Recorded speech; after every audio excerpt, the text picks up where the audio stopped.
friends, welcome back to my channel, myself Chirag. In this video, I am going to discuss about email protocols, topic of computer network. Before start this video, so let us subscribe me on YouTube, Chirag Bhalodia, follow my blog, edu resources, follow me on Instagram and on FB. All the video materials are available on my blog, edu resources. All the links are given in description. So let us start with introduction of email. Email stands for electronics mail. Email is fast, easy to distribute and inexpensive. Using the email, we can send text, images, videos. So we can say using the email, we can send the multimedia files.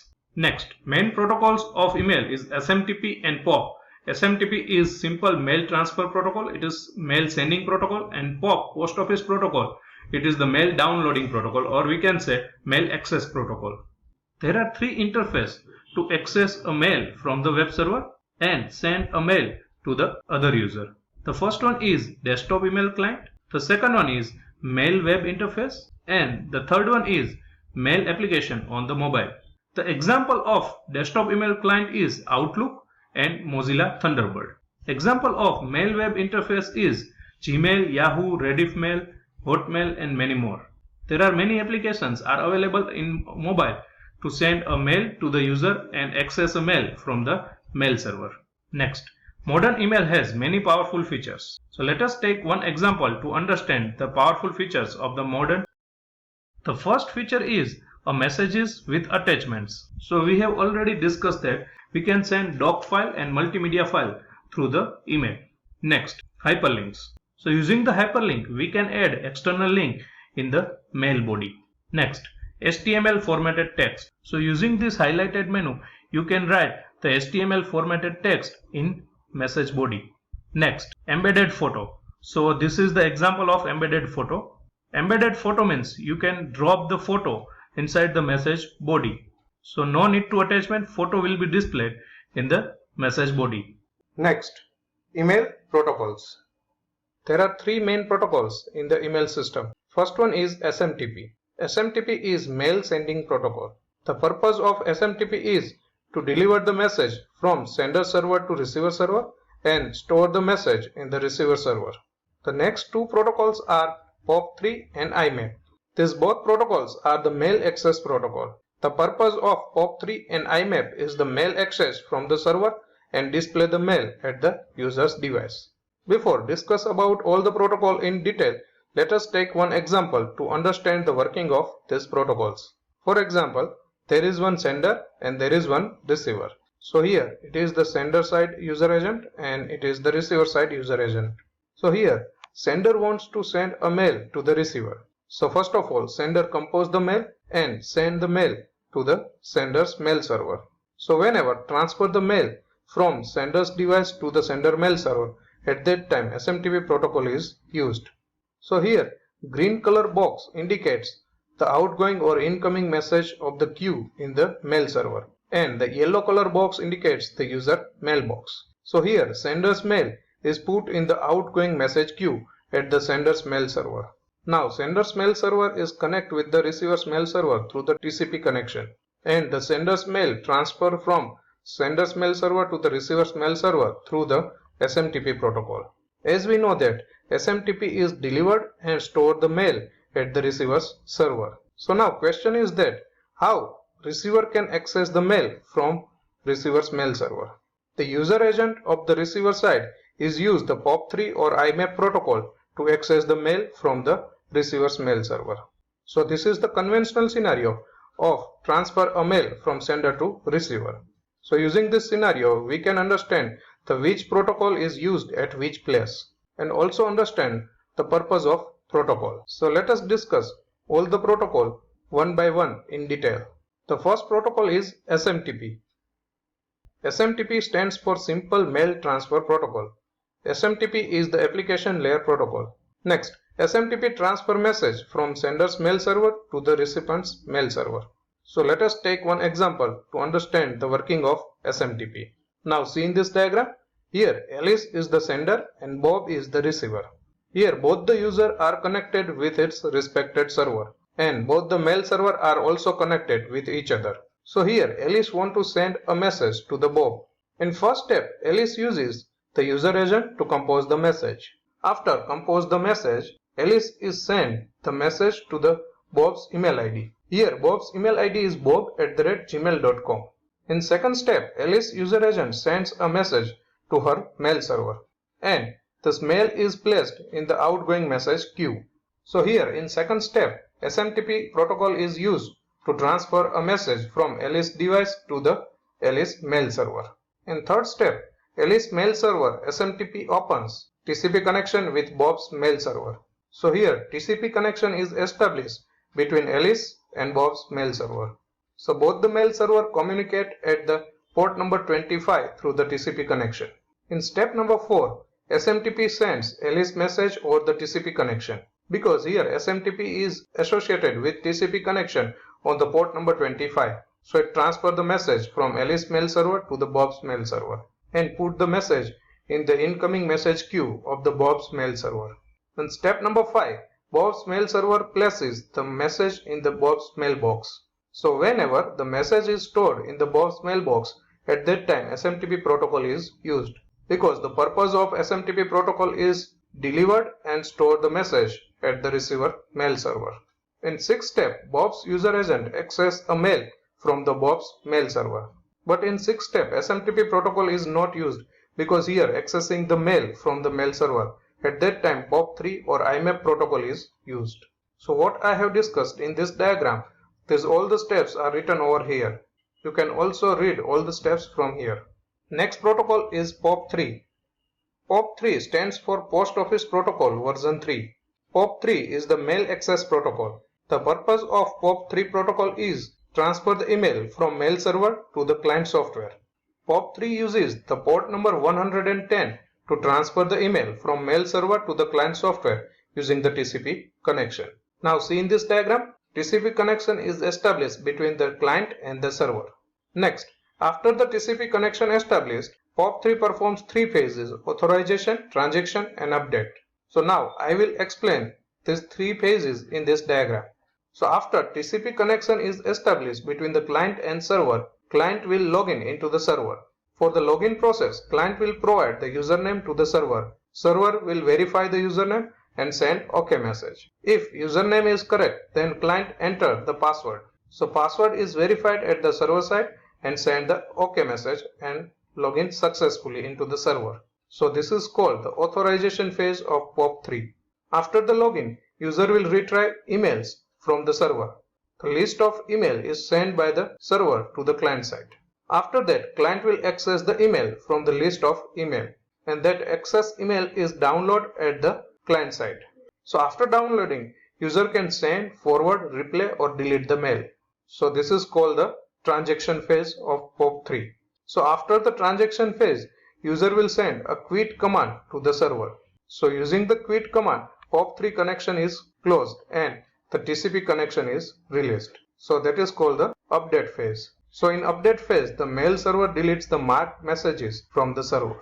So these all are the phases of POP3: authorization, transaction and update. Next, POP3 is designed to delete the mail on the server as soon as the user has downloaded it. So it means whenever user accesses the mail from the server, the mail is downloaded into the user's local machine and deleted from the server. Next, POP3 has two modes. One is the delete mode and the second one is keep mode. So let us discuss both the modes in detail one by one. So first mode is delete mode. In this mode, mail is deleted from the mailbox after each retrieval. So let us take one example to understand the delete mode. So let's assume that client want to access a mail which is stored on the mail server through the mobile device. So first of all, client perform the authorization phase and login into the mail server. So after the login, client will access all the mail from the mail server. So here all the mails are downloaded in the client device. So here we are discussing the delete mode. It means mail is deleted from the mailbox after each retrieval. So there is no mail inside the mail server. Let's assume that client mobile is breakdown and client want to access old mail from the mail server. So client will access the mail server from the PC. So again client will login into the mail server. So client is try to find the old messages from the server.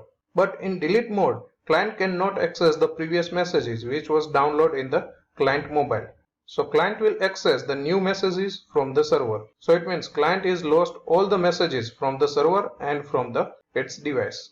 The another mode is keep mode.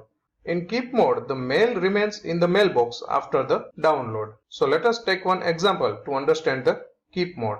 So whenever user access the mail from the server using the keep mode, at that time there is one option on the mail server. The option is that leave the copy of email on the server. So user will mark that option. It means the keep mode is active. So when keep mode is active and user want to access the mail from the mail server, so each mail are downloaded from the server and all the mails are stored in the client PC. But now copy of each mail remains in the mailbox after the download.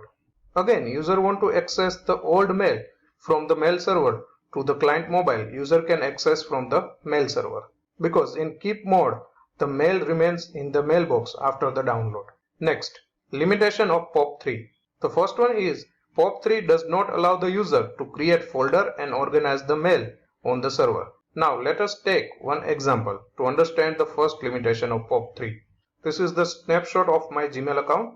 There are some of the folders are created by me in my Gmail account. But whenever you use POP3 protocol, at that time you cannot create that folder.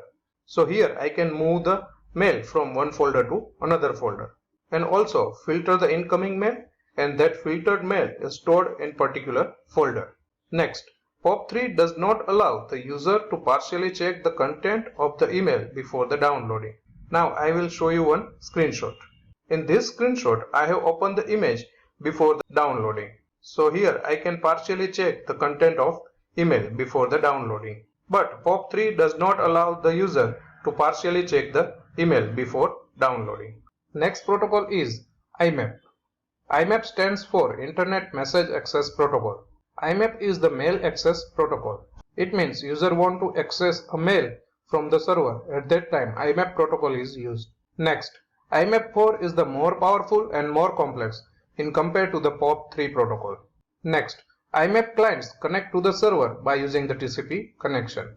Next, IMAP allows user to store their email on the remote server. It means user can download the email, but the copy of email is remained in the mailbox. So let us take one example to understand the IMAP. Let's assume that client want to access a mail from the mail server through the mobile device. So client will provide the authentication information and login into the mail server. Then client will access all the mail and download in the mobile device. But the copy of each downloaded mail stored into the mail server. Now client will access the mail server from the another device. So again client want to access the previous downloaded mail from the mail server. So we all know that IMAP allows user to store the copy of each email on the remote server. So client can easily access all the mails from the server from anywhere and from any devices using the IMAP protocol. Now let us discuss the IMAP state transition diagram. Whenever client want to access the remote server, at that time TCP connection is required. If there is no TCP connection, then TCP connection is established between the client and the remote server. After the establishment of TCP connection, there are two possibilities. One is client is not authenticated and other one is client is pre-authenticated. If client is pre-authenticated, it means client will log in into the remote server. When client is not authenticated, so client will provide the authentication information to the server. Server will verify the authentication information. If authentication information is correct, then authentication is successful and client will log in into the server. After authentication is successful, then client can access a mail from the mailbox. Now client can read, compose, replay, forward, delete and move the message from the mailbox. After accessing the mail, client will close the mailbox. After that, client will send a logout command to the server and close the IMAP session. Now I want to add some information here. If authentication is not successful, so it is considered as logout in this transition diagram. After logout, TCP connection is terminated from both the sides and resource is released. Next, IMAP supports the following modes for accessing the email. The first mode is offline mode. In offline mode, client is periodically connect to the server to access the mail. In offline mode, emails are deleted from the server after downloading. POP3 supports the offline mode. Next mode is online mode. In online mode, client is continuously connected to the server. In online mode, emails are stored on the server, so client can access the emails from anywhere and from any devices. The next mode is disconnected mode. It supports both offline and online modes. Next, IMAP provides the following extra functionalities to overcome the limitation of POP3. The first one is user can check the email header prior to downloading. It means we can read the email subject before the email is open. Next, user can partially download the email. It means user can open the file before downloading from the email. Next, user can search the content of the email for a specific string of characters. We all know that Gmail provides a lot of advanced search facility. So we can search the email through the email ID, email subject, specific keyword and the file name. The next functionality is user can create, delete or rename the mailbox on the mail server. So using this functionality, we can store the specific email in the specific folder. Also, we can filter the incoming mail and store into the particular folder. The next functionality is move the messages from one folder to another. So it means I can store specific message into specific folder. So if you have any query regarding email protocol, you can ask me in comment section. If you like this video, please hit the like button and share with others. Thank you for watching this video.